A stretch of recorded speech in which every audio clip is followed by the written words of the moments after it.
Tonight we're going to be talking about step 8, which says, made a list of all people we have harmed and became willing to make amends to them all.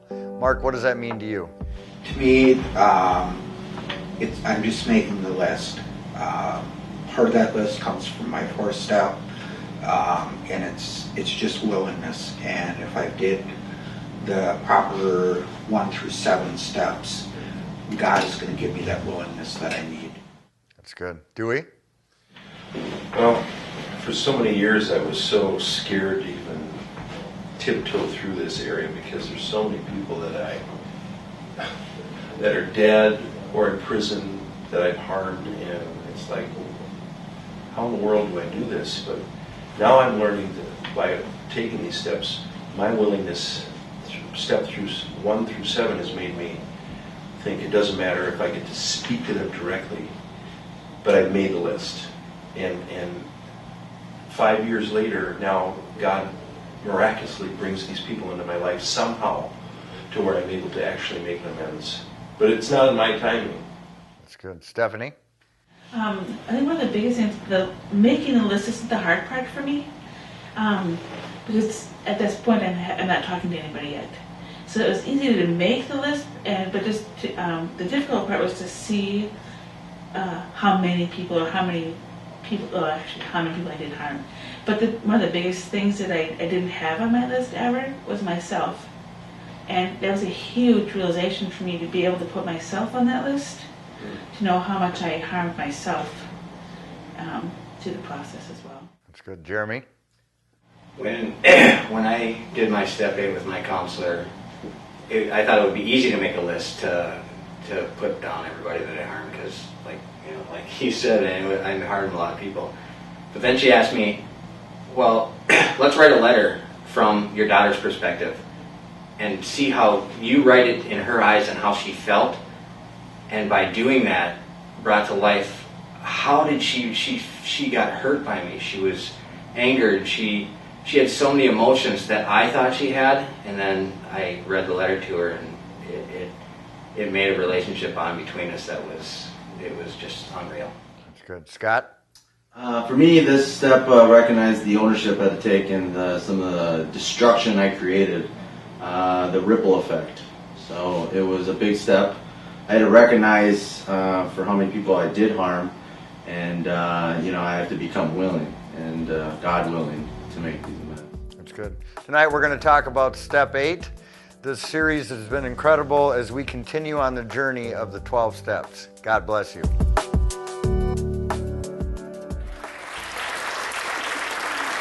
One thing that I do not like to do is be on video. But they taught me a long time ago when I got my first 30-day chip and I didn't want to get it, that it's not about you. It's about somebody seeing that recovery is possible. And a lot of times people back in the day in early recovery would the conversations I'd be having at meetings about things I shouldn't be having and people I shouldn't be talking about because of my own insecurities. But I've learned along the way that really nothing I do should be about me. So the question I ask you tonight is, what do you do that's not about you? Because a lot of us they say in the big book that we're all just extremely self-centered. Extremely self-centered. So Lord, I thank you for another day above ground and out of prison. Lord, it's been a long 24, 48 hours and it's just getting more interesting. So I need you more than ever before. Lord, let me remind you that I've made a decision to turn my will and my life over to the care of you. Lord, and I'm getting a better understanding of you the farther I get away from that last relapse. And I thank you for putting the people in my life to help me understand you. But Lord, tonight I ask that you give me the strength that only you can provide, the power that only you can provide, the clarity that only you can provide. My mind is fried, my body is tired, my eyes are weary, and my feet hurt. But Lord, I know you're going to show up, so do whatever you're going to do. I submit myself to you. Have your way. In your name we pray, amen. So I like to do a little recap every week. And the first step, as I've been doing, some of you are wondering what the ladders are doing back there. I don't know what the ladders are doing back there, but we'll soon find out. I hope the ladders are secure. But I've been using the analogy of our addiction as the floor of this sanctuary. And within active addiction, there's a lot of things that are affected. So if we just for a visual type of thing now, we look at all the different things that our addiction causes. We got family over here. We got finances over here. We got mental health here. We've got physical health there. We've got our profession and our jobs here. We've got our children here. And the list goes on and on. And we've got, let's get a little further just to talk about what we're going to talk about. All the people that we have harmed. I think we couldn't even fill the floor of this place to fit them all in here. If you were to bring everybody that you harmed in your addiction and in your recovery, because we come to find is once we put the plug in the jug, we're not some saint. We just don't have the medication to erase our memories from what we're saying and doing. So if we were to fit all the people that I have harmed, you'd need a lot of these sanctuaries. And my goal in life is not to broaden that reach. And that's what I love about the 10-step. It says, not if you are wrong, when you're going to be wrong, you promptly admit it. And that's what I love, but I'm never able to admit anything until I've worked the previous 9 steps. So here's our addiction. Now we come to the conclusion. AA teaches us that the first step, and AA will mention it too, the first step is the one you have to get as close to perfect as possible. Because if you still think, they say addiction, some people call it sin, some people call it a disease. I don't know what I call it. I just know that it kills me. I just know. But knowing that it could kill me, knowing that it almost killed me, why do I keep doing it? What in my mind tells me that I can pick up one and stop? Or use for 4 hours and then put it down? It's insane. I'll tell you a story. There was a time when I was married at the time, and I remember, I don't know, my wife liked the paper, so I went out to get the morning paper, and I had a plan. I had a plan what I was going to do that day. I was going to go get a hotel room. I was going to have a couple people join me in that hotel room, and I was going to smoke crack all day. In my mind, I thought I'd be home with the 2 babies and my wife for dinner, but I never showed up. See, that's why it says I needed help. Hey, man, this is crazy, Jeff. Look what you're doing. Look what you're doing. See, it's so, I think it's kind of a setup from the addiction side of the devil. When people say to me or you, they say, oh, don't you see what you're doing to your family? Don't you see what you're doing to yourself? And it's all true, but that statement makes me want to go further down in the hole because I don't feel really good about it even though I'm doing it. Like Scotty said in the video. None of us are bad people, even though we've done some bad things. But you're going to continue to feel like a bad person unless you work the steps. So we admitted, now I've taken a step up in my elevation, and I'm looking at all this. So we admitted that we were powerless. Now, I can't undo any of this stuff that has happened. I can just change myself today. And our lives have become unmanageable. But for so many of us, it's so much, it's so overwhelming to see all this unmanageability. Now, when you're down here, you don't see it as much as when you take a little step up. But when you take a step up and you get sober initially, you see this stuff. But a lot of us get tricked. We think the unmanageability has to do with drinking or drugging or gambling or pornography or whatever your gig is. It has nothing to do with that. The unmanageability is here. So the next thing we do is we came to believe, step 2, that a power greater than ourselves could restore us to sanity. You hear me say it all the time. You'll hear it in the rooms. Came means you got to show up. You got to show up. You might have actually been in your addiction and came to a meeting without admitting you're powerless and your lives are unmanageable. Now look at how out of order you are. You skipped a step. Some of us are very good at skipping steps. And if you look at building your life one level at a time, if you look at it as a brick wall, a lot of levels are missing bricks. So when the pressure of life comes and the weight of life comes, as Dan alluded to, he's busy. Well, busy causes pressure. Blessings accompany pressure. A lot of us want to be blessed, but we don't know how to manage them. So we take a first step. We came to believe that a power greater than ourselves could restore us to sanity. How did I come to believe that? First I showed up, I came. Then I came to the benzos, the opiates, the crack, the alcohol's kind of getting out of my system. I'm still totally insane. So I come to, and then I came to believe because I saw it in you. Some of you I've known from the streets. And I'm like, if you can do it, I can do it. But I'm also a secret agent, and I don't believe what I see. I want to see the proof. The proof is right in front of me, but I think there's more that meets the eye about you. I think you're just faking it. That's what I used to think. So I came to believe that a power greater than myself could restore me to sanity. Now the third step, made a decision. Keep in mind, on the first step you had to admit something. Now you're being asked, this step, you're challenged to believe. Now, a belief is a decision, and you are what you believe. If you believe you're a loser, you are a loser. If you believe you're broke and you're a has-been, you're gonna be whatever you believe. But if you believe that truly a power greater than yourself can restore you to sanity, you now have given that power that's greater than yourself permission to restore you to sanity. But now we're made a decision. Now decisions, now we're on a different platform. Decisions I'm not good at them. I live my life in limbo. I go to bed every night waiting for the other shoe to drop. Oh, I should have got this done, but I put it off till the next day. I should have stopped doing this or should have started doing that.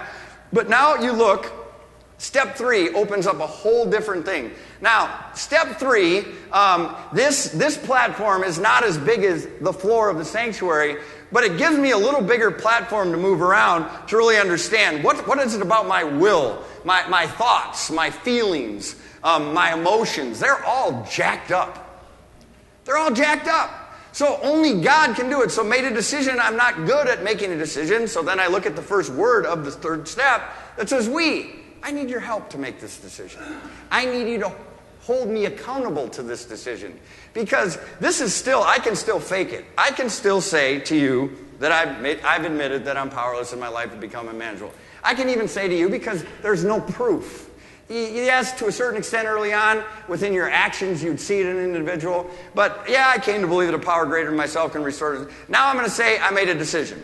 So some of us go to church, we come to meetings, we pray, but we really haven't made a decision to turn our will, our internal life, and our lives, our service, our what we do with our conduct over to the care of God as we understand. I would like to remind you tonight to do an honest evaluation about yourself. Have you done a good job caring for yourself? I turned my life over to the care of crack cocaine in a blink of an eye. Where did it get me? I used to turn my life over to the care of worry and anger and resentment. See, that's where a lot of people never even get to this step. They think they're there. But then, the next week, we talked about the fourth step. So now I'm at a deeper... Now, when I finally turned my life over to God, I realized that, I'm not all bad. But there is a little part of me that is not good. And then it made a searching and fearless moral inventory of myself. First and foremost, I am not morally sound. Secondly, I don't like to talk about deep things. And thirdly, I'm extremely afraid. So now this challenges everything that I am not right now. But I have to do it.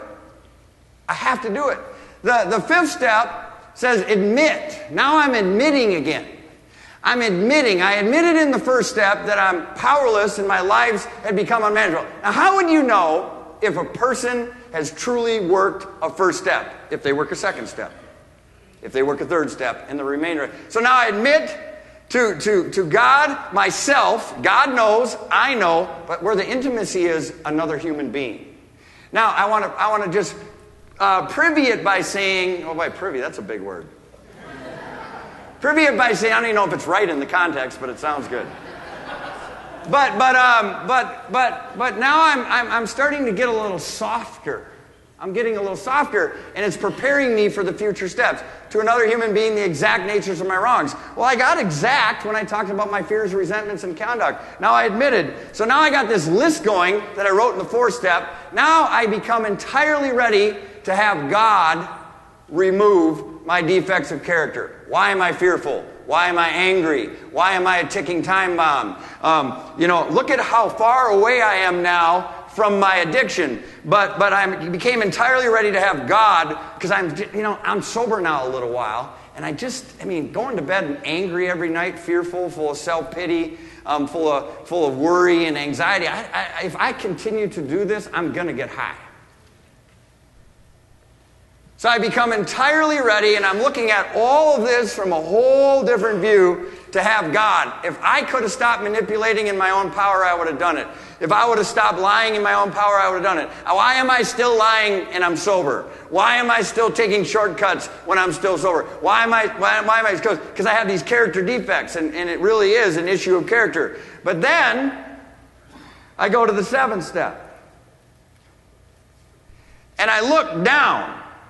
And I look at all this stuff that I got in me now, and I'm sober. I'm sober. Mom, don't worry. I'm okay.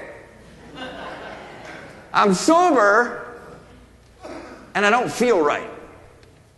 So I have to practice a different level of humility in everything I just found out about myself. And I have to ask God of what I became entirely ready to have Him to remove my shortcomings, because I'm tired of coming up short. There I came up short on the sanctuary floor with my family. I came up short with my finances. My mental health, I came up short. My physical health, I came up short. My relationship with my wife at the time came up short. My relationship with my employer, I came up short. And I'm looking at all this stuff. I'm like, God, look at how much closer I am to God than when I was down there. I want this stuff out, and some of it's coming out. But you know what? All this stuff up until this point was a direct elevation, but now I have to cross the bridge.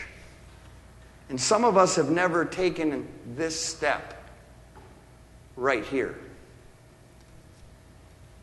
Now I got to start talking and looking at these people that I harmed. And the 8th step is talking about making a list of all. Look at all of you people. My list is bigger than the 250 plus people that are here. Just this section alone is overwhelming to me. The second row and the first, I don't even want to face you. But I took this step, and I'm on a different elevation now. And I remind myself I've done everything up until this of all. So the first thing the devil will tell you is this. How can you possibly remember all those people? You're not supposed to. Whoever God brings to your memory is who you're supposed to put on this list. And you're not supposed to just do the list yourself. You're supposed to do the list with your... Now, look at my support systems are getting bigger and bigger. My relationship with my sponsor has bigger legs on it now. So I became willing to make amends to them all. I don't need to worry about making the amends. I don't need to know when I'm going to make them. I just got to write a list because I can see you differently now. I see you totally differently now than I saw you before. So it's scary, but the bottom line is this, that if I do not do this, I will not stay sober. I will not clean my side of the street. I've learned a different degree of humility. I've learned a different degree of honesty. I've learned a different degree of prayer. But up at this elevation that so many of us have never even been to, because we're not willing to take a look at the people that we did wrong. We're always focusing on who wronged us. And if you're honest with yourself, the bottom line is this. When I was here, I wanted God to remove this stuff. And I'm able to now, in the 7th step, free myself up. In the 6th step, I was ready to have God remove my defects of character. In the 5th step, I admitted to God, myself, another human being, the exact nature of my wrong. And then but here's where that 8th step starts. Who am I upset with? What am I afraid of? Because fear makes you do some crazy things. Let's give the Lord a hand that I didn't fall. I really want you to get the visual of how there was a shift in elevation. It's almost like a neutral shift that happened here, because some of us have gotten here, some of us have gotten there, and some of us are still down here, and some of us are in our active addiction tonight. And for those of you that are still using, I want to tell you 3 words. I love you. That's one of the 3 greatest words that an active addict can hear is I love you. You're not using because you want to use. You're using because you're sick. You're using because you're scared. And you will continue to use if you do not take yourself to that different elevation. So it says, made a list. I practiced on making a list when I wrote down my 4-step. Now, when I got to the 4-step, I could fake these other ones, but now my sponsor is saying to me, I want to see it. Anybody that's sitting on a 4-step for a long time isn't really, they're avoiding it. I mean, why would you want to hang on to resentment and fear? Well, a lot of us do because we're accustomed to it. But it says, all persons we had harmed, and we became willing to make amends to them all. That word all scares us. But again, this is not the 9th step, like Dewey said in the video. And one of the greatest sponsors I've seen, who's got a great sponsor, is Will Clyburn. You know, the fact is that we do what the sponsors say to do, but it says now in AA, steps 8 and 9 are concerned with personal relations. We're not good at personal relations. Remember what I said about self-respect? All of our relationships have been screwed up because we were in them. But we blame everyone for our relationships, so it says it's about personal relations. First, we took a look backward. See, a lot of us want to start over. I don't want to look back. I don't want to talk about it. I don't want to hear about it. I just want to move forward. Just let me move forward. Just let me move forward. If you just move forward and hit restart, you'll be hitting restart if you're lucky enough, if you're not dead, for the rest of your life, and you find yourself at an age like me, well into my adult life, with nothing except a whole bunch of stuff on the sanctuary floor with a whole bunch of people that I harmed, and I'm on it too. It says we take a look backward and try to discover where we have been at fault. See, it's a mindset shift right there. The resentments in step 4, we're so prone to talk about who has wronged us, and that's not what the 12 steps talk about. So we have to have a shift of mind with the help of God and discover where we have been at fault. I mean, if Pastor Jed pulls a bonehead move and does something so ridiculous to me tonight, I'm still at fault if I hold on to the resentment to him. See, a lot of us want to just justified anger, and the blessing about him and I all these years later is we've learned how to do this by being taught by other people. We didn't get here knowing what to do. Somebody had to teach us. And that's the blessing of Pastor Jed's testimony. But it goes on to say, next we make a vigorous attempt to repair the damage we have done. A lot of us want to come out of treatment and come out of wherever you came, the hole that we were living in, and we just want to start fixing things. And this is what this step is going to deal with. I've fixed it, but there was in my mind, I had fixed this relationship, fixed this circumstance, fixed this problem, and if I fix it, there's no longevity to it. So what it's saying is that I've done a lot of damage. And check out what it says. It's really telling us, AA is saying, really step 8 is making a vigorous attempt to repair the damage we've done. And then it says, having cleaned away the debris of the past. You can't control what happens when you get to your amends. And I don't even want to get ahead of myself. But that's the vision, to clean up the debris. And there's a lot of it. We consider how our newfound knowledge of ourselves. What did we work on in the previous 7 steps? We're not looking at anything but ourselves. But a lot of us haven't worked the steps, so we're looking at everybody else. And the steps never really, all taking, I love Skronik, he talks about it all the time, taking personal responsibility. But check out what it says. Every AA has found that we can take a little headway in this new adventure. The sentence before says a moving and fascinating adventure. Anytime you're dealing with people, it's going to be extremely moving either way and fascinating. As he first backtracks and really makes an accurate and unsparingly survey of the human wreckage that he has left it in his wake. Some of us just want to avoid that.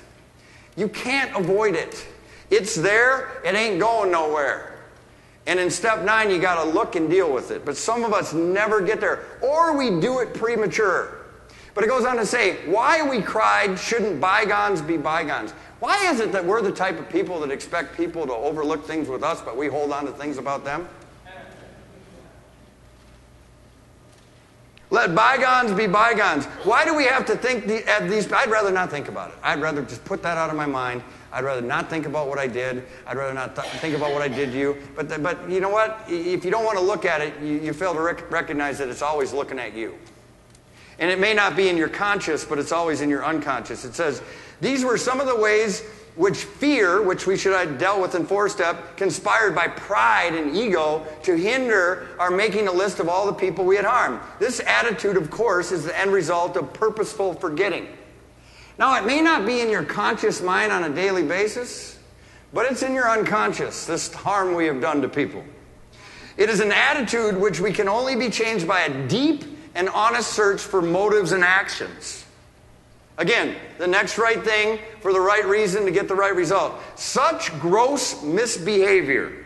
I'll say that again. Such gross misbehavior is not by any means a full catalog of the harms we do. There is damage that we didn't even know we did to people. Like Jeremy said in the video, like his counselor said, why not write a letter from your daughter's perspective? I love it when Peg Shea used to say to Megan, what does it feel like to be you? No one ever asked us that when we were little. But what it says here, it's so true that we have purposeful forgetting. We try to block it out. But whatever you're trying to block out is also blocking you. It's blocking you from getting to a different level within your personal freedom. It says, it is an attitude which only can be changed by a deep and honest search for motives. So, and now I go, suppose that in our family lives, we happen to be miserably, irresponsible, callous, and cold. Suppose we were irritable, critical, impatient, and humorless. Suppose we have lavish attention upon one member of the family and neglect the others. I see that all the time. And a lot of times when somebody doesn't feel like they're getting attention, they'll cause things for people to not want to be around them. And you want to get to a point in your life that you're able to communicate with everybody no matter what type of mood they're in. What happens when we wallow in depression? Self-pity oozing from every pore, and inflict that upon those about us. Self-pity is so draining. If you were where I was, you should be the most grateful person on the planet. I am breathing tonight. I got another shot at this tonight. But being around the self-pity oozing, self-pity is selfish. Self-pity is extremely selfish. And now it says NA, it works how and why. In the previous steps, we began to make peace with our higher power and with ourselves. That's what we a lot of it, we just want to have peace ourselves. We don't have peace with God, and we don't have peace with other people. That's not what the 8th step is talking about. In the 8th step, we begin the process of making peace with others. That's scary when you've done the harm I've done. I'd rather let bygones be bygones. By acting our character defects, we inflicted harm on ourselves and those around us. Again, you can be sober with a whole ton of character defects, and you'll continue to harm people. In the 7th step, we asked our higher power to remove our shortcomings. However, in order to gain true freedom from our defects, we need to accept responsibility. We can't blame it on the alcohol. Can't say I wouldn't have done that unless if I wasn't high. Well, you made it a choice to get high, and that's why you did it. So we got to take personal responsibility for it. We need to do whatever we can do to repair the harm that we've done. Our objective is to begin clearing away the damage we've done so that we can continue on our spiritual awakening. By the time we work on our way through the process of making amends, we will be surely astounded by the level of freedom we feel. Freedom is precious to me. But freedom isn't free. If sobriety was easy, everybody wouldn't be relapsing. And it says we are involved in the process designed to free us from our past so that we're able to live fully in the present. Some of us are not there yet. We're letting our past dictate our future. Well, I got extreme ADD, but God is, I still got it, and I'm extremely grateful for it because I'm able to do a million things at once. But when I'm on this stage on a Tuesday night with 50 men in a so-called small group, I listen to every word every single one of them says. I'm not looking at the clock. I'm not wondering when I'm going to get out of here because I've learned to respect myself, and I've learned to and if you're not there yet, it is attainable. because it's happened with me. It's not that you want to be disrespectful. It's just that you're so uncomfortable in your own skin from the character defects and the shortcomings and the fears and everything else. And the reason why we say we're uncomfortable in our skin, because of you. I feel this way because you are. I feel this way because... Why would you be, common sense again, give somebody that much power to dictate how you feel? But if you release that to God, He's going to take care of it. Our objective of being clearing away the damage. It says to the freedom we feel. We're involved with the process designed to free us from the past. Many of us are haunted by memories. How many people? Many of us are haunted by memories of the mistreatment of others. You got to let them go. And I'm going to get to that here in a minute. Those memories can creep up on us without... Have you ever been having a great day and all of a sudden, boom? Where did that come from? It's all in the unconscious. And it just hits you like a brick. Our shame and remorse over the past actions are so deep that these recollections can cause us to feel an unbearable guilt. We want to be free of such guilt. We begin by making a list. See, a lot of us, these are the steps. The freedom of the guilt is making a list of people that you've harmed, but a lot of us are stuck on the people that have harmed us. And a lot of us became what we are by what it was done to us, but it's still no excuse. Either you want freedom or you don't. Most of us have a fairly vivid imagination. I didn't know what vivid meant, so I asked Jamie to look it up. It says a very active imagination. How many active imaginations do we got in here? Boy, I swear to God, if we could be in Hollywood with some of these imaginations we got. Vivid imaginations, but this is not the time to get ahead of ourselves. We're so often getting ahead of ourselves. We must avoid projections, neither negative or positive, about actually making our amends. We are on the 8th step, not the 9th step. At this point, making a list and becoming willing to make amends is our only concern. But we're always ahead of our... See, you know what I've learned about me? And I thank God I have the victory now. Either I'm way ahead of myself or I'm living back here. And I'm never present, which is a gift. I'm constantly preoccupied with the future or the past. And A step says only thing we need to concern ourselves with is the willingness. I mean, and look at the progression we've made up until this point. Working these previous steps has prepared us for willingness. We need to begin in the 8th step. The same honesty and courage we called upon when we wrote our inventory in the 4th step, shared it, and just as vital as making the amends list. You know, we're starting to get a different level of endurance and we're practicing at a different level. We've been practicing these principles all along and are quite familiar with them. The 8th step is simply a continuation of our effort to find freedom by applying spiritual principles. By now you got to learn that it isn't about feelings, it's about principles. It's about principles. And it says now, we must let go of resentments and focus on our part of the conflicts in our lives. Again, like I said earlier, it's all about looking at yourself. We won't get better and be able to live a spiritual life we are seeking if we are still in the grip of self-obsession. Let me tell you something about being a pastor. I never get to tell you how I feel. I got people talking about me everywhere. And 99.9% of it is a lie. But I never come back and tell them the truth. Because anybody that's doing that, I know I've been doing this long enough to know that whatever you're saying has nothing to do with me. And has everything to do with you. And I don't say that to say that that's happening very often. But when it happens, I know who I am. I'm not perfect. But what happens is people are so self-obsessed. The higher you go on that ladder, the less it becomes about you. The less it becomes about you. And it says we let go of our expectations. We let go of blaming anyone for our actions. He made me go get drunk. She made me go get drunk. If you had the life I had, you'd be high too. And what it's saying is we got to quit doing that. Our idea that we have been victims must go. You will never have victory with a victim mentality. No matter what they have done to you, it's not worth it for you to hold on to it. And we're going to get to a biblical principle here. If you are, you're not going to reap what you want in your own forgiveness if you harbor resentments towards other people.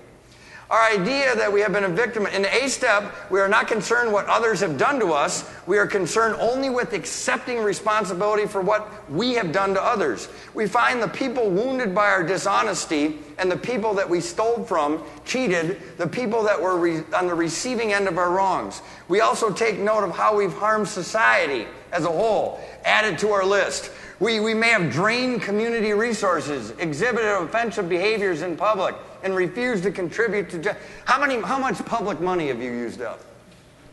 And then complain about taxes.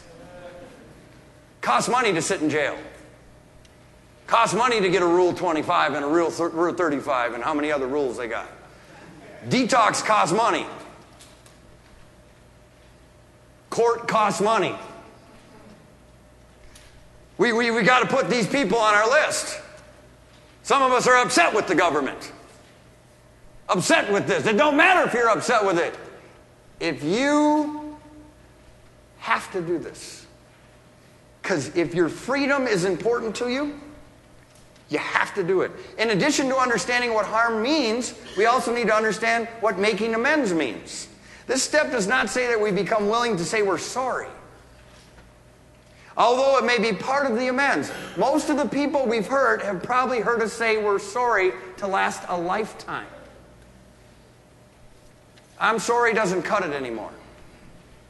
It does not cut it anymore. It says, in truth, we are becoming willing to do anything possible to repair the damage we've done, particularly by changing our behavior. I've had probably over 200 people that have been in this program in 13, 14 years that have come back to me and done a 9-step with me.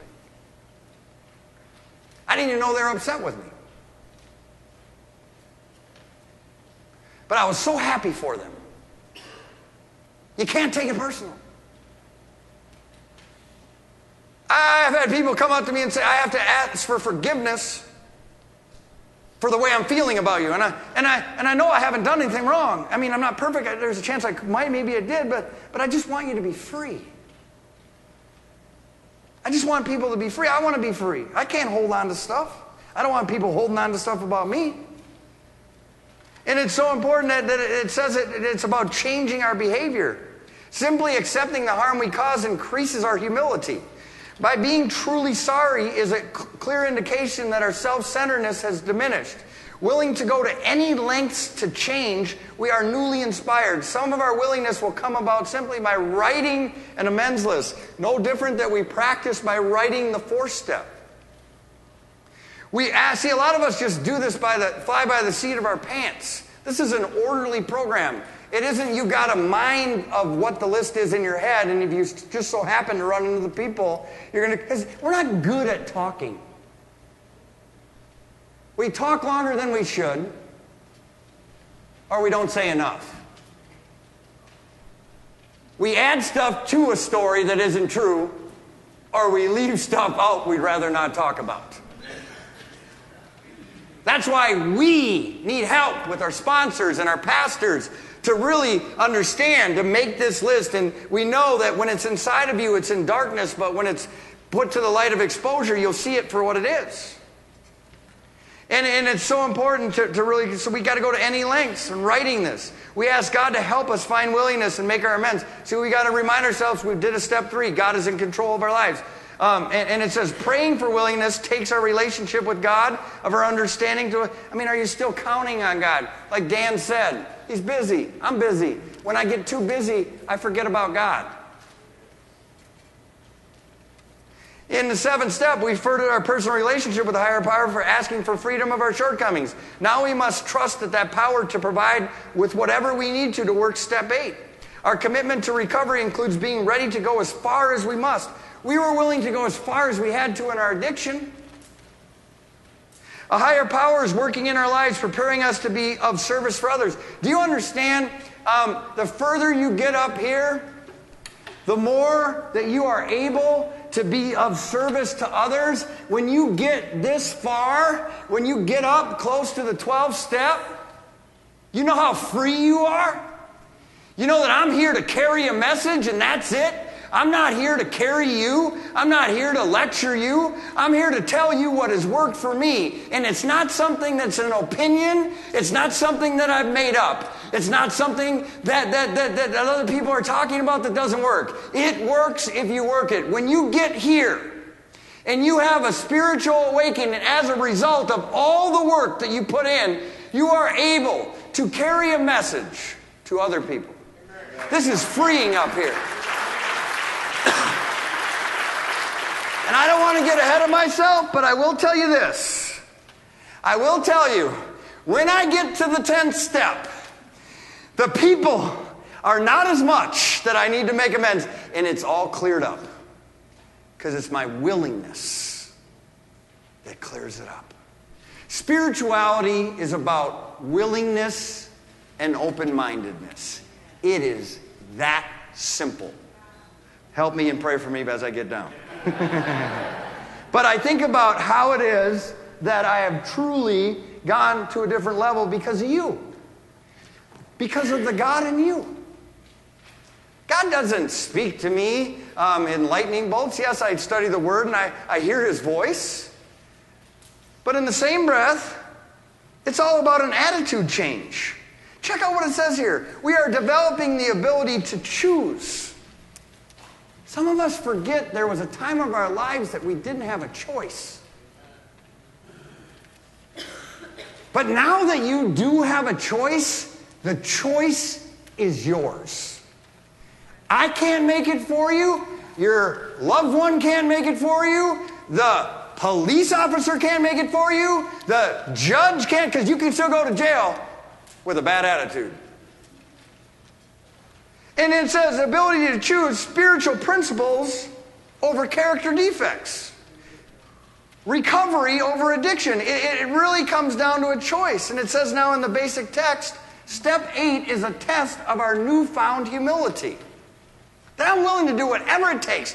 Whatever my pastor or my sponsor takes. Whatever the big book says, I'm going to do it. This is important to me. I've made it a choice. I've made a decision. I admitted I was powerless. I came to believe. And then I made a decision. And then I made a list. And then I admitted what was on that list. Then I became ready. And then I asked God to remove my shortcomings. And here I am. And I don't want to deal with you. But you know what? If I've done all this, I might as well do this too. I might as well do it. I might as well do it, and I might as well do it in a way, the way it's supposed to be done. Not the way I think it should be done. Our purpose is to achieve freedom from guilt that we have carried. We've carried this guilt from a young age. I had it even before I picked up. Something wasn't right with me. I wasn't accepted, or I shouldn't have said that, or I shouldn't have done that. We want to look the world in the eye with neither an aggressive nor fear. One of the greatest things my dad has ever said about being next to me for 13 years, and he's not, is to see somebody come into these rooms looking down with a dead look in their eye and watch God work. A glow. They're able to look at you when they talk to you. I mean, my friend back there that I'm able to hug now versus handshake handed me a letter, and it just blows my mind. When God starts working, everything starts working too. And it says the A step is not easy. That's why a lot of us haven't done it. It demands a new kind of honesty about our relations with other people. The A step starts with a process of forgiveness. We forgive others, possibly we are free. So you got to understand, there's people that are not going to forgive you. And they still need to be on this list. Remember, it's not about them, it's about you. It's about you cleaning your side. I got people all these years later, I know they haven't forgiven me, but I'm walking in forgiveness. I don't judge them and preach them. Well, the Bible says you should forgive me.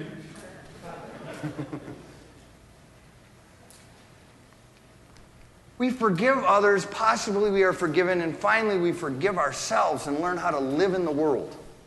By the time we reach this step, we have become entirely ready to understand. See, quit trying to be understood. The Bible says, in all you're getting, get understanding. So many of us just want to be understood. We're not going to, trust, I'm complicated. It's going to be very difficult to understand me. I don't understand me, but I've gained understanding. See, so many of us want to get analyzed and all these things. And tell me what's wrong with me. Tell me what's wrong with me. This stuff is simple. It's everything we would learn in the 12 steps. We can live and let live. You got to understand what other people do ain't about you.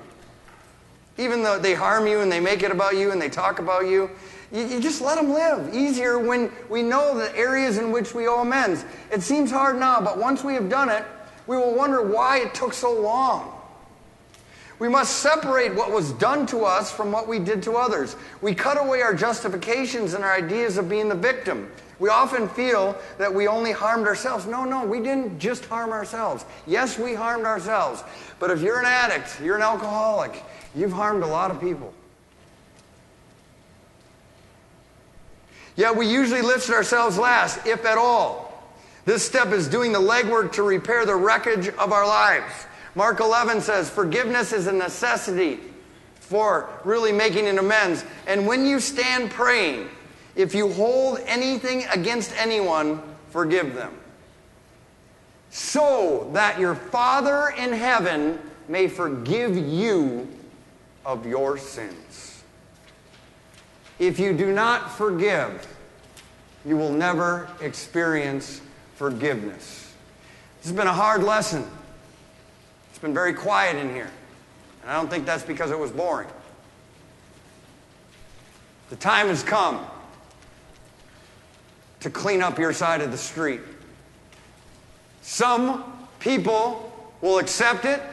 Some people will tell you you're the biggest slime ball that ever walked the earth. Get out of my face. Either way, it don't matter. What matters is you did what you were supposed to do. A person can never give you what God can. And God will give you something that a person could never give you. God bless you.